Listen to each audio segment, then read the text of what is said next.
Hello everyone. মই Bankush Mahanta আজি আকৌ কেইটামান সোশিয়ালৰ প্ৰশ্নলৈ তোমালোকৰ ওচৰলৈ আহিছো সোশিয়ালৰ এমসিকিউ প্ৰশ্নলৈ তোমালোকৰ ওচৰলৈ আহিছো আৰু লগতে মই কিছুমান লগতে কনসেপ্ট দি যাবলৈও তোমালোকক চেষ্টা কৰিম ইয়াৰ আগৰ ভিডিওটো তোমালোকে ইমান ধুনীয়া এটা সহাৰি দিয়াৰ কাৰণে বহুত বেছি ধন্যবাদ আৰু আশা কৰিছো আমাৰ এনেকুৱা ধৰণৰ ভিডিওবিলাকত তোমালোকে সহাৰি দি থাকিবা গতিকে বৰ বেছি পলম নকৰো আৰু আমি আৰম্ভ কৰো আজিৰ প্ৰথম প্ৰশ্নটো কেনেকুৱা ধৰণৰ হ'ব পাৰে আকৌ ধুনীয়া ধুনীয়া প্ৰশ্ন কিছুমান লৈ আহিছো conceptual based কিছুমান simple question থাকিব আজি কাৰণ simple question আহিব যে সব যে conceptual based আহিব তেনেকুৱাও কথাটো নহয় simple প্ৰশ্ন কিছুমানো আহিব প্ৰথম প্ৰশ্নটোই আমি আৰম্ভ কৰিছো যে মনিৰাম দেৱানে কোন আহোম ৰাজকৰক পুনৰ আহোম ৰাজসিংহাসনত বহুৱাব খুজিছিল এতিয়া তোমালোকে এটা কথা জানা ইয়াতে কনসেপ্টটো কেনেকুৱা ধৰণৰ আছিল ইষ্ট ইন্ডিয়া কোম্পানীয়ে যেতিয়া EICA যেতিয়া আফটাৰ ইয়ান্দাবুৰ পিছত 1826 চনত যেতিয়া ইয়ান্দাবুৰ পিছত অসমখন অধিকাৰ কৰি ললে নিজৰ অসমখনক নিজৰ কলোনাইজ কৰি ললে নিজৰ কলনি বনাই ললে তাৰ পিছত দেখা গল যে 20টা বছৰত অসমীয়া মানুহখিনিয়ে যথেষ্ট সমস্যাৰ সৃষ্টি হৈছিল যেনেকৈ ৰাজহ দিয়াৰ ক্ষেত্ৰতো সমস্যাৰ সৃষ্টি হৈছিল ব্ৰিটিছৰ এডমিনিষ্ট্ৰেটিভ যিটো প্ৰশাসনিক যিটো ব্যৱস্থা সেই ব্যৱস্থাসমূহতো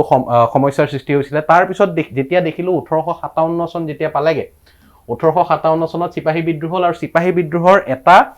পৰ্চন সিপাহী বিদ্ৰোহটো এটা পেন ইণ্ডিয়া মুভমেন্ট আছিল মুভমেন্ট নহয় আসলতে বিদ্ৰোহ আছিল ৰিভল্ট আছিল আৰু তাৰ প্ৰভাৱ আমাৰ অসমতো পৰিছিল আৰু অসমত এটো এটা সিপাহী বিদ্ৰোহটো আছিল প্ৰথমটো বিদ্ৰোহ যাৰ প্ৰভাৱ অসমত পৰিছিল প্ৰথমটো ভাৰতীয় বিদ্ৰোহ যাৰ প্ৰভাৱ প্ৰথম অসমত পৰিছিল আৰু সেইটো সময়তে মনিৰাম দেৱানেও বিদ্ৰোহ ঘোষণা কৰিছিল মনিৰাম দেৱানৰ বিদ্ৰোহত তোমালোকে পঢ়িবলৈ পাইছা আৰু মনিৰাম দেৱানে বিচাৰিছিল কি পুনৰ আহোম সাম্ৰাজ্য স্থাপন কৰা যাওক আৰু সেই সময়ত মনিৰাম দেৱানে কাক অসমৰ ৰজা পাতিব কাক বিচাৰিছিল কন্দপেশ্বৰ সিংহক বিচাৰিছিল কন্দপেশ্বৰ সিংহ আছিল পুৰন্দৰ সিংহৰ নাতিনিয়েক কন্দপেশ্বৰ সিংহক ৰজা পাতিম বুলি ভাবি তেওঁ মনিৰাম দেৱান আছিল কলিকতাত কিন্তু বিদ্ৰোহটো সফল নহল বিভিন্ন কাৰণত গোপনীয়তা ৰক্ষা কৰিব পৰা নাছিলে মনিৰাম দেৱানে আৰু হেতু কাৰণে বিদ্ৰোহটো সফল যদিও নহল তথাপি কন্দপেশ্বৰ সিংহক পুনৰবাৰ ৰজা পাতিব তেখেতে চেষ্টা কৰিছিল ইংলিছতো মই কৈছো which Ahom prince did Maniram Dewan want to reinstall on the throne Kandarpeswar সিংহ ঠিক আছে কন্দপেশ্বৰ সিংহ আছিল পুৰন্দৰ সিংহৰ নাতিনিয়েক তাৰ পিছত তোমালোকে বহুতে আমাক ৰিকুৱেষ্ট কৰিছা যে লং কোৱেশ্চনো লাগে কিন্তু কথাটো হৈছে যে লং কোৱেশ্চনটো এনেকে ইউটিউব সেশনত পঢ়ুৱাটো সম্ভৱ নহয় আৰু কমন কোৱেশ্চন বুলি আমি যদিও কওঁ কিন্তু কমন আসলতে পৰে নপৰে হেতু আমি ধৰিব নোৱাৰো ঠিক আছে গতিকে এটো আমি কেতিয়াও দাবী নকৰো যে কমন এইটোই আহিব বুলি কিন্তু কথাটো হৈ গৈছে কি লং কোৱেশ্চনৰ কাৰণে মই এটা কথা তোমালোকক ক'ব বিচাৰো যে সদায় কিৱৰ্ড যিখিনি কিৱৰ্ড এতিয়া ধৰা মই এই প্ৰশ্নটোতে মই এই which Ahom prince did Maniram Devan want to reinstall on the throne ইয়াতে মই এটা ওভাৰভিউ এটা দি দিছিলো ঠিক আছে এতিয়া তাৰ পৰা তোমালোকে এটা কথা তোমালোকে জানিব পাৰিবা যে যদি প্ৰশ্নটো এনেকুৱা ধৰণৰ আহে লং কোৱেশ্চন ধৰি লোৱা এনেকুৱা ধৰণৰ আহিলে যে মনিৰাম দেৱানৰ বিদ্ৰোহটো কিহৰ কাৰণে বিফল হল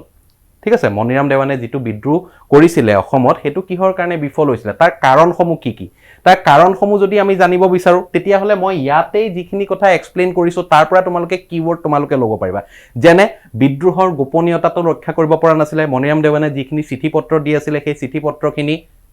ধৰা পেলাইছিল ব্ৰিটিছ প্ৰশাসকসকলে ধৰা পেলাইছিল তাৰ পিছত মনিৰাম দেৱান আছিল কলিকতাত কিন্তু বিদ্ৰোহটো হৈ আছিল অসমত পইণ্ট ওয়াইজ তোমালোকে লিখিব পাৰিবা সেই কাৰণে কমিউনিকেশনটো সময়ৰ মূল্যটো বুজি পোৱা নাছিল অসমৰ সকলো শ্ৰেণীৰ মানুহে এই বিদ্ৰোহটোত জড়িত হোৱা নাছিল কিছুমানে এই বিদ্ৰোহটোৰ বিপক্ষেও গৈছিল মানে মাস মুভমেন্ট এটা ক্ৰিয়েট কৰিব পৰা নাছিল সকলো শ্ৰেণী মানুহক সামৰি থব পৰা নাছিল গতিকে এইবিলাক কি পইণ্ট লৈ পেলাই তোমালোকে পইণ্ট ওয়াইজ তোমালোকে মই উদাহৰণ হিচাপে দেখাই দিছো পইণ্ট ওয়াইজ তোমালোকে লং কোৱেশ্চনছ বিলাক তোমালোকে লিখিব পাৰিব লাগিব নিজে প্ৰেক্টিস কৰিব পাৰিব লাগিব ঠিক আছে এমসিকিউ পৰাই লং কোৱেশ্চনৰ বিষয়ে আমি যদি তোমালোকে যদি চোৱা আমাৰ ভিডিও বিলাক তাতে আমি বহুতখিনি ইনফৰমেশন দি দিও তো নিজৰ ভাষাটো যদি তোমালোকে লিখিব পাৰা তেতিয়া হলেও তোমালোকৰ কাৰণে ভাল হ'ব নেক্সট প্ৰশ্নটোলে আমি আগবাঢ়িছো মোফত মিলছ কোন আছিল এতিয়া চোৱা মোফত মিলছ কোন আছিল আমি সকলোৱে জানো যে Moffatt Mills was the chief justice of the Calcutta High Court Calcutta High কোৰ্টৰ চিফ জাস্টিস আছিল মোফত মিলছ এতিয়া কথাটো হৈ গৈছে কি ইয়াৰ পৰা আমি লং কোৱেশ্চন এটা এক্সপেক্ট কৰিব পাৰো নেকি ইয়াৰ পৰা লং কুৱেশ্যন এক্সপেক্ট কৰিব আমি পাৰো নেকি লং কুৱেশ্যন আমি ইয়াৰ পৰা এক্সপেক্ট কৰিব পাৰো ঠিক আছে মফত মিলছ অসমলৈ কিয় আহিছিলে মফত মিলছক অসমলৈ আহোতে মফত মিলছক আনন্দৰাম ঢেকিয়াল ফুকনে কিহৰ কাৰণে কিহৰ ওপৰত চিঠি লিখিছিলে তাৰ মানে কি চিঠি কিহৰ কাৰণে লিখিছিলে যে অসমৰ মানুহখিনিয়ে হেতু সময় ৰাজহ ব্যৱস্থাটো যেটো আমাৰ ৰাজহ ব্যৱস্থাটো আছে হেতু সময় যেটো কৰ ট্যাক্সেশন সিস্টেম যেটো আছে ট্যাক্সেশন যেটো সিস্টেম আছে ট্যাক্সেশন সিস্টেমটো চেঞ্জ হৈ গৈছিলে ট্যাক্সেশন সিস্টেমটো চেঞ্জ হৈ গৈছিলে আহোম সকলৰ দিনত ট্যাক্সেশন সিস্টেমটো বেলেগ আছিল পাইক প্ৰথা আছিল কিন্তু ব্ৰিটিছ অহাৰ লগে লগে ইষ্ট ইণ্ডিয়া কোম্পানী অহাৰ লগে লগে ট্যাক্সেশন সিস্টেমটো চেঞ্জ হৈ গ'ল মানুহে পইচা দিব লগা হল টকা কাৰেন্সি মুদ্ৰা দিব লগা হল মানুহৰ হাতত হেতু সময় টকা নাছিলে গতিকে ট্যাক্সেশন সিস্টেমটোৰ ওপৰতো তোমালোকে লং কুৱেশ্যন যদি আহে যে what is the difference between the taxation system of Ahom and east India company তো এই কথাখিনি কৰ কাটলৰ বিষয়ে তোমালোকে লিখিব পাৰিবা কৰ কাটলৰ হেতু সময়ত এটা কি হৈছিল ব্ৰাহ্মণসকল অসমৰ যিসমূহ ব্ৰাহ্মণ আছিল তেওঁলোকক যিসমূহ লাখেৰাজ ভূমি বুলি কয় ঠিক আছে লাখেৰাজ ল্যান্ড মানে এতিয়া কি আহিব পাৰে লাখেৰাজ ভূমি মানে কি লাখেৰাজ ভূমি মানে হৈ গৈছে আগতে ব্ৰাহ্মণসকলে কি কৰিছিল দান দক্ষিণাত জীয়াই আছিল গতিকে ৰজাঘৰীয়া মানুহসকলে কি কৰিছিল ৰজাঘৰীয়া মানুহসকলে ব্ৰাহ্মণসকলক কিছুমান মাটি দান দিছিল আৰু ব্ৰাহ্মণসকলে কি কৰিছিল সেই মাটিখিনিৰ এগেইনষ্টত ট্যাক্স দিব লগা নাছিল গতিকে ট্যাক্স দিব নলগীয়া মাটিখিনিক আমি লাখেৰাজ ভূমি বুলি কওঁ লাখেৰাজ ল্যান্ড বুলি কওঁ কিন্তু যেতিয়া ইষ্ট ইণ্ডিয়া কোম্পানী আহিলে সেই লাখেৰাজ ল্যান্ডৰ ওপৰতো ট্যাক্সেশন লগাই দিলে তো ব্ৰাহ্মণ যিখিনি মানুহ আছে ব্ৰাহ্মণ মানুহখিনি প্ৰবলেমত আহি গৈছিল হিহঁতেও ব্ৰিটিছৰ এডমিনিষ্ট্ৰেশ্যনটো ট্যাক্সেশন সিস্টেমটো ভাল কৰা বেয়া পোৱা হৈছিল গতিকে যদি ডিফাৰেন্সটো চাবলৈ যোৱা তাৰ ওপৰত তোমালোকে নোট ডাউন কৰি পেলাই কি পইণ্ট উলিয়াই পেলাই তোমালোকে তাৰ পৰাই লং কুৱেশ্যন বনাব পাৰিবা আমাৰ ইমানখিনি ইনফৰমেশ্যন আমি আমাৰ ভিডিঅ'খিনিত অলৰেডি দি থৈছো ঠিক আছে গতিকে এই মাইনিউট কথাবিলাক যদি তোমালোকে গম পোৱা এই মাইনিউট কথাবিলাক তোমালোকে যদি নোট ডাউন কৰি যাব পাৰা আমি কোৱা মই কোৱা অকল মই বুলিয়ে নহয় আমাৰ এডুৱেডৰ বাকি যিসমূহ টিচাৰ্ছ আছে যিসমূহ টিচাৰ্ছে পঢ়াই আছে যিখিনি সাবজেক্ট পঢ়াই আছে এই মাইনিউটলি কথাখিনি যদি তোমালোকে নোট ডাউন কৰি যাব পাৰা তাৰ পৰাই লং কুৱেশ্যনৰ এটা প্লট বনি যায় বাকি এক্সপ্লেনেশ্যনটো তোমালোকে নিজে অলপ হলেও কৰিব পাৰিব লাগিব ঠিক আছে নেক্সট এটা চোৱা মফত মিলছৰ ওপৰতে মই এটা লং কুৱেশ্যনৰ তোমালোকক এটা যিমানখিনি ইনপুটছ লাগে মই তোমালোকক দিলো কিন্তু আমি যদি ইয়াত চাওঁ যে মফত মিলছ কোন আছিল he was the chief justice of the Calcutta High Court ঠিক আছে নেক্সট কুৱেশ্যনটো চাওঁ আমি নেক্সট কুৱেশ্যনটো বিৰাট এটা ধুনীয়া কুৱেশ্যন ঠিক আছে কনসেপচুৱেল বেস কুৱেশ্যন এটো এটা ধুনীয়া কুৱেশ্যন কৈছে যে the reasons for the growth of nationalism in Assam in the second half of the 19th century are 19th century দ্বিতীয়াৰ্ধত বা শেষাৰ্ধত অসমত জাতীয়তাবাদ গঢ়ি উঠাৰ কাৰণসমূহ কি নেশনালিজম আমাৰ অসমীয়া এই নেশনালিজমটো গ্ৰো কৰাৰ কাৰণসমূহ কি আমি জানিব লাগিব ইয়াত অপচন কি দিয়া আছে যে ফাৰ্স্ট কথা কৈ আছে এক্সপানশন অফ দা এডুকেশ্যন সেকেন্ডটো কৈছে colonial exploitation ঔপনিবেশ শোষণ ইষ্ট ইণ্ডিয়া কোম্পানীয়ে যি ঔপনিবেশ শোষণ কৰি আছিল ইণ্ডিয়াৰ অসমৰ যি অৰ্থনৈতিক শোষণ কৰিছিল সম্পদৰ শোষণ কৰিছিল ৰিসোৰ্স এক্সপ্লইট কৰিছিল ঠিক আছে নে কৈছে যে এস্টাব্লিশমেন্ট অফ দা নেশনালিষ্ট ইনষ্টিটিউশন নে অসমৰ অৰ্থনৈতিক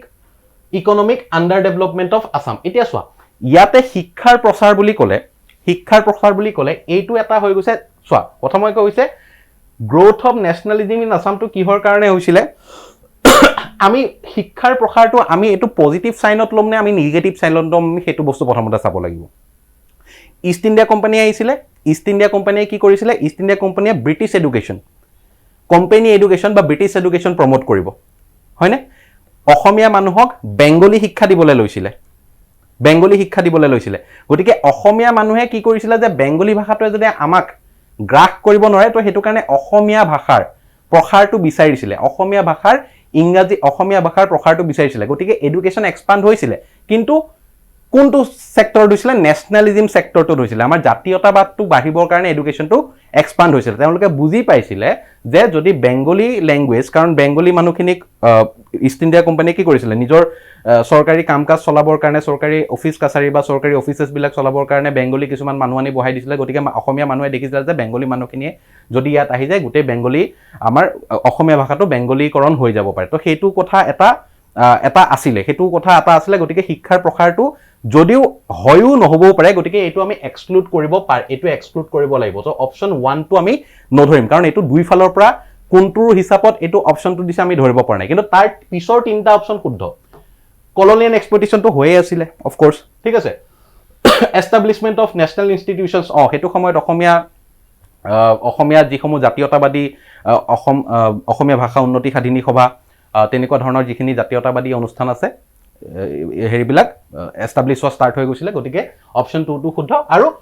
সেইটো সময়ত ইকনমিক কণ্ডিশ্যনটো অসমৰ আণ্ডাৰ ডেভেলপ কণ্ডিশ্যনত আছিলে সেইটো কথা আমি সকলোৱে জানো এতিয়াও আছে তেতিয়াওতো আৰু বেছি আছিলে গতিকে ইয়াৰ কাৰেক্ট অপশ্যনটো কি হ'ব যে 2, 3 and 4 ইয়াত অপশ্যন ক'ত আছে option D is the correct option ঠিক আছে 2, 3 and 4 ঠিক আছে নেক্সট কুৱেশ্যনটো আহিছে যে অম্বিকাগিৰি ৰায়চৌধুৰীয়ে গঠন কৰা বিপ্লৱী সংগঠনটোৰ নাম কৈছে দ্য ৰিভলিউচনাৰী অৰ্গেনাইজেশ্যন ফৰ্ম বাই অম্বিকাগিৰি ৰায়চৌধুৰী অম্বিকাগিৰি ৰায়চৌধুৰী এটা ৰিভলিউচনাৰী অৰ্গেনাইজেশ্যন এটা ফৰ্ম কৰিছিলে আৰু সেই অৰ্গেনাইজেশ্যনটোৰ নাম কি আছিলে সেই অৰ্গেনাইজেশ্যনটোৰ নাম আজাদ হিন্দ ফৌজ হ'ব নোৱাৰে এইটো কাৰ লগত ৰিলেটেড এইটো INA নেশ্যনেল কি বুলি কয় আমাৰ সুভাষ চন্দ্ৰ বসুৰ লগত ৰিলেটেড হয়নে